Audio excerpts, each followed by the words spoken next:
Channel డయానాదీప్. ఈ రోజైతే Korean noodles అయితే చేసేస్తున్నాను. ఎలాగో ఏంటనేది చూసేసేయండి, వచ్చేసేయండి. ఇచ్చుకొని ఒక గిన్నెలో వాటర్ అయితే తీసుకోవాలి. ఇప్పుడైతే సాల్ట్ ఆయిల్ అయితే వేద్దాము. సాల్ట్ వేస్తున్నాను. ఆయిల్ అయింది కదా, అలాగా ఒక ఇప్పి అయితే వేసేస్తున్నాను. నేను గిన్నె తీసుకొని వేసుకోవాలి. అంటేనే కారం ఎక్కువ ఉంటుంది కదా, కొంచెం కారం ఎక్కువ వేసుకోండి. నేనైతే ఒక స్పూన్ వేస్తున్నాను. టమాటా కచ్చప్ వేసుకోవాలి. సాల్ట్, వేడి ఆయిల్ అయితే వేసేసుకోవాలి. ఆయిల్ వేస్తాం కదా, ఒకసారి అయితే కలుపుకోవాలి. బాయిల్ అయిపోయింది, ఇందులో వేసేసుకోవడమే. కలుపుకోవాలి గాయస్. కలుపుకున్నాక దీనిపైన అయితే నువ్వు యాడ్ చేసుకోవాలి.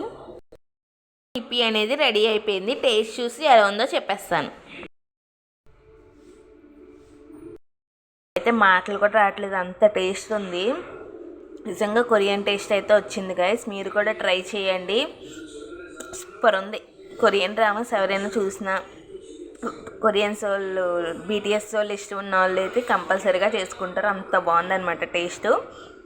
అదిరిపోయింది. Thank you for watching.